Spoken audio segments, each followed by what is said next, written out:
بسم اللہ الرحمن الرحیم، السلام علیکم۔ میں جواد یوسف آپ سب کو خوش آمدید کہتا ہوں۔ امید کرتا ہوں کہ آپ سب بخیر و عافیت ہوں گے اور رمضان کے روزے رکھ رہے ہوں گے اور اپنے رب کی رضا کو حاصل کرنے کے لیے کوششیں کر رہے ہوں گے، ذکر الہی میں مصروف ہوں گے، عبادات کر رہے ہوں گے۔ ناظرین، جیسا کہ آپ جانتے ہیں کہ ہماری اس خصوصی رمضان ٹرانسمیشن میں ہم آپ سے بہت اچھی باتیں کرتے ہیں۔ ہمارے ساتھ خواجہ اسرار الحق فخری صاحب موجود ہوتے ہیں، ان سے ہم بڑی خوبصورت گفتگو کرتے ہیں، ان سے بہت سی باتیں سیکھتے ہیں۔ معاشرے کی اصلاح کس طریقے سے ممکن ہے ہم یہ بھی سیکھتے ہیں، اور ہم خود اپنی اصلاح کو کس طریقے سے کر سکتے ہیں یہ بھی ہم سیکھتے ہیں۔ السلام علیکم۔ وعلیکم السلام رحمۃ اللہ وبرکاتہ۔ کیسے مزاج ہیں آپ کے؟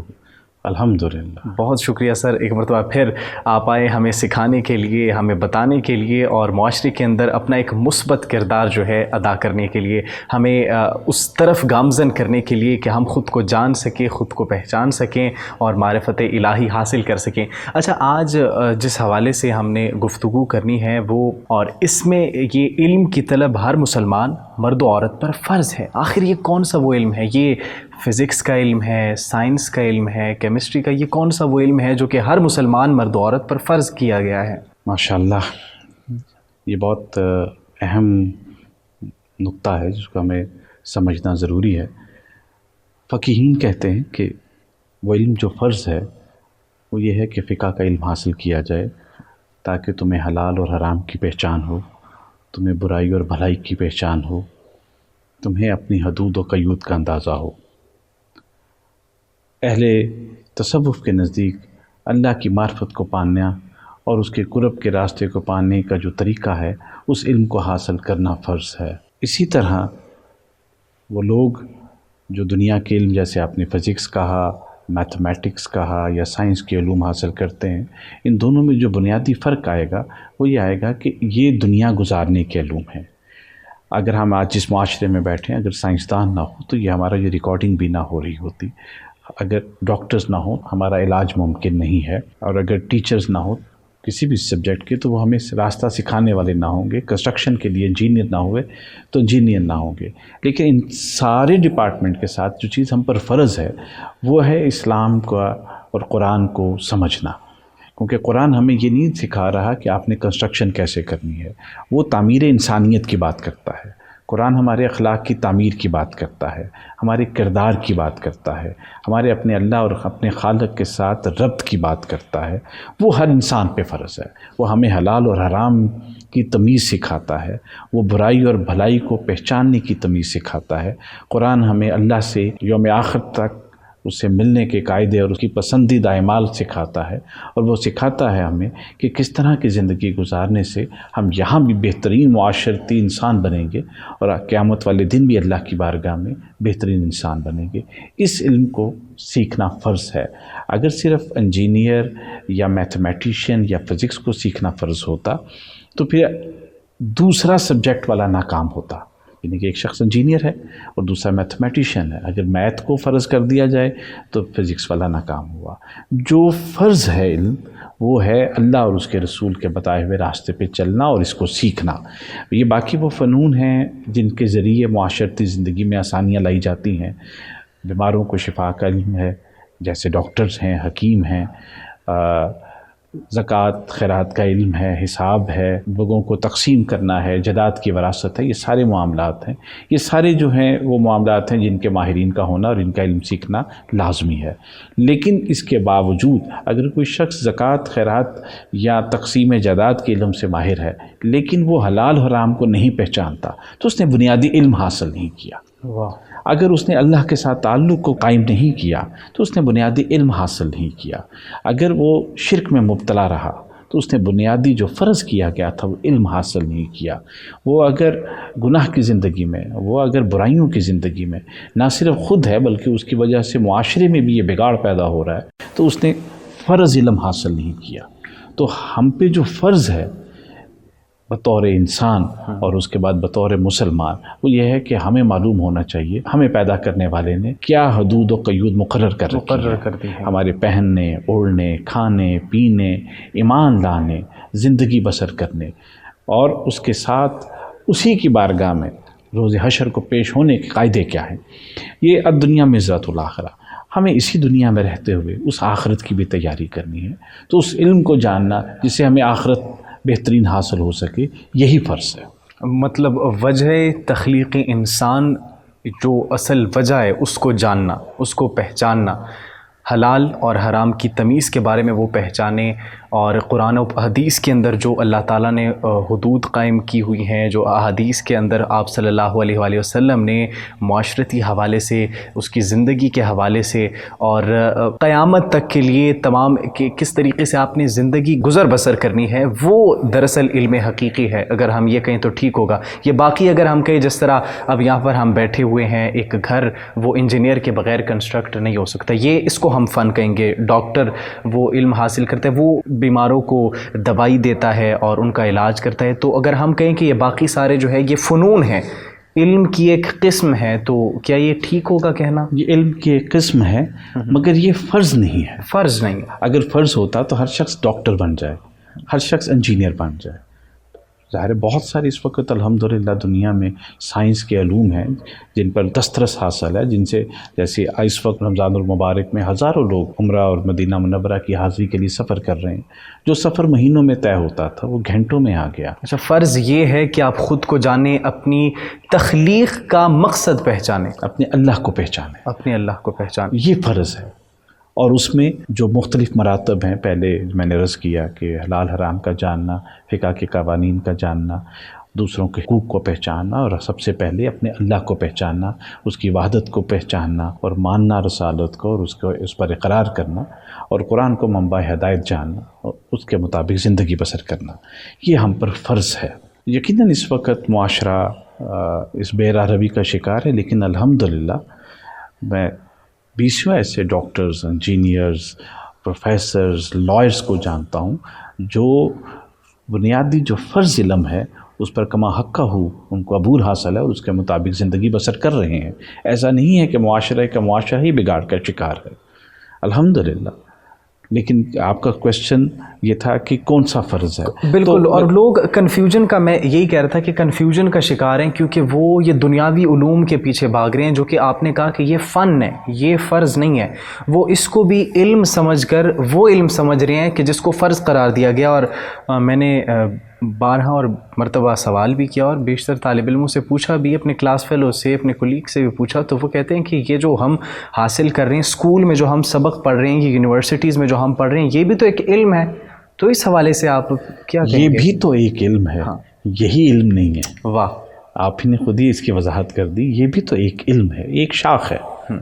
میں نے حقیقی علم کی بات کی، اس کا منبع قرآن ہے اور اس کا مقصد اللہ ہے، اور اس کا جو انجام ہے وہ اللہ کی طرف جب ہم لوٹ کے جائیں گے، چاہے وہ کسی بھی مذہب سے، کسی بھی دین سے، کسی بھی سوچ سے تعلق رکھتا ہوگا، اس سے انجینئرنگ کے متعلق سوال نہیں ہوں گے. واہ واہ اس سے واہ واہ. آپ کے اخلاق، رواداری، اللہ کے احکامات کی پیروی. یہ ایسا نہیں ہے کہ قیامت والے دن یہ ہوگا کہ ایک لائرز ایک طرف ہو جائیں، لیکچررز ایک طرف ہو جائیں. وہاں جو درجہ بندی ہے، ایمان والے ہو جائیں، قانعین ہو جائیں، راکعین ہو جائیں، ساجدین ہو جائیں، خیرات کرنے والے ہو جائیں، کاذبین ایک طرف ہو جائیں، منافقین ایک طرف ہو جائیں، مشرکین ایک طرف ہو جائیں. تو وہاں کی درجہ بندی قرآن نے وضاحت سے بیان کر رکھی ہے. کیا وہ لوگ جو علم رکھتے ہیں اور وہ لوگ جو علم نہیں رکھتے برابر ہو سکتے ہیں؟ اس حوالے سے بھی وضاحت کر دیجئے. وہ لوگ جو علم رکھتے ہیں، جس طرح آپ نے بات کی اس حقیقی علم کی، وہ لوگ جن کے پاس یہ حقیقی علم ہے، کیا ڈفرینس ہے ان لوگوں میں جن کے پاس علم نہیں ہے، یہ والا جو دنیاوی علم کے پیچھے، دنیاوی فن کے پیچھے بھاگ رہے ہیں؟ دیکھیں، کسی علم کی مہارت حاصل ہو، کوئی شخص کے اعلیٰ درجے پہ فائز ہو، اس کا احترام لازم ہے. چاہے وہ دنیاوی علم ہو، اس کا احترام لازمی ہے. جو علم ہمارا موضوع ہے، ہم اس کو ہی موضوع بنائیں گے. صحابہ اکرام رضوان اللہ اجمعین جب ایک دوسرے سے ملتے تو احترام کرتے کہ جسے زیادہ حدیث یاد ہوتی، جنہوں نے حضور کی صحبت میں زیادہ وقت گزارا ہوتا، جنہیں حضور کی صحبت کی برکت سے قرآن مجید کا زیادہ علم حاصل ہوتا. صحابہ کے بعد تابعین بھی اسی روش کو قائم رکھتے. تابعین کے بعد تبع تابعین نے بھی قرآن کے علم کی بنیاد پر فضیلتیں رکھی، اور آج تک ہم انہی کو فضیلتیں دیتے ہیں جنہیں قرب الہی اور قرب رسول اللہ کی بنیاد پر، ایمان اور تقوی کی بنیاد پر فضیلتیں حاصل ہیں. تو حقیقی علم، پھر دہراؤں گا، وہی کہلائے گا ہاں جس نے دنیا کے طور پر ایک بہترین کاوش کی ہے وہ انتہائی قابل احترام ہے، انتہائی قابل عزت ہے، انتہائی قابل توقیر ہے، جس نے وہ علم حاصل کیا، اس کا پھیلاؤ کیا، جس کی برکت سے معاشرے میں آسانیاں آئیں، زندگی میں آسانیاں آئیں۔ یہ لائٹس ہیں، ایک ایک چیز کا نام لو تو صرف نام لیتے ہوئے ہمارے یہ 20 پروگرام گزر جائیں۔ ہمیں ان سب کا احترام ہے، لیکن آپ کا کویسچن حقیقی علم کی طرف ہے۔ تو اگر کوئی شخص بے راہ روی کا شکار ہے لیکن وہ ایک چیز کا ماہر ہے تو اس فن پہ یا اس کی مہارت پہ ہم اس کا احترام کرتے ہیں، لیکن الٹیمیٹ جو پروٹوکول ہے وہ ایمان اور تقوی کی بنیاد پر ہے۔ اچھا، یہ جو علم ہے، اگر کوئی حقیقی علم سے آشنا ہو جاتا ہے، اگر اس کا حصول کر لیتا ہے تو اس کی شخصیت کے اندر، اس کی ذات کے اندر کیا تبدیلیاں آتی ہیں؟ بہت ہی خوبصورت اور بڑی غور طلب بات ہے۔ جب وہ جان لیتا ہے اور پہچان لیتا ہے، پھر لوگ اس کو جانتے ہیں اور اس کو پہچانتے ہیں، واہ واہ واہ۔ اور اس کو مانتے ہیں۔ یہ ایک ایسا روحانی سفر ہے۔ آج اولیاء امت جو صاحب مزار ہیں، بابا فرید الدین مسعود گنج شکر رحمۃ اللہ تعالیٰ علیہ، حضور خواجہ نظام الدین اولیاء زری زربخش رحمۃ اللہ علیہ، حضور داتا علی حجویری رحمۃ اللہ علیہ، یہ وہ لوگ ہیں جنہوں نے جان بھی لیا اور پہچان بھی لیا۔ تو آج بھی ان کی آرام گاہیں مرجع خلائق ہیں۔ واہ، بے شک ایسے تو ہی۔ جو جان لیتے ہیں، جو پا لیتے ہیں، وہ ایسے ہو جاتے ہیں۔ اس میں سب سے پہلے تو ہمیں یہ جاننا ضروری ہے کہ کائنات میں ایک ہی ذات ایسی ہے جو کامل و اکمل ہے، علم میں، اپنی شان کریمی میں۔ بے شک۔ جتنے بھی شان کریمی کے مدارج ہیں وہ رسول اللہ صلی اللہ علیہ وآلہ وسلم کے ہیں۔ ان کے بعد ہر شخص اپنی اسپریچول ایلیویشن، اپنی روحانی بالیدگی، اپنے قلبی طہارت، اپنے اخلاق کو ہمیشہ بہتر سے بہتر کرنے کی کوشش کرتا رہتا ہے۔ اور جو شخص اس تکبر کا شکار ہو جائے کہ وہ جان گیا ہے، وہی خطا کھا جاتا ہے۔ اس شخص نے خطا کھائی ہے تو اس کو جان لیجیے جو دعویٰ کرے کہ میں جان گیا ہوں۔ رسول اللہ صلی اللہ علیہ وآلہ وسلم نے یہ ارشاد فرمایا کہ ہماری رہنمائی فرمائے کہ ابھی تم اتنا جانتے ہو جہاں تک تم دیکھ رہے ہو، ابھی عشق کے امتحان اور بھی ہے۔ میں ایک گفتگو کر رہا ہوں، میں لاکھوں کروڑوں کا لفظ بول رہا ہوں، میرے سے بہتر بات کرنے والے، میرے سے بہتر قرآن و حدیث جاننے والے، میرے سے بہتر گفتگو کرنے والے اور لوگوں کو علم بانٹنے والے موجود ہیں، اور ہم سے پہلے والوں کی کیا شانیں ہیں، ان سے پہلے والوں کی کیا شانیں ہیں۔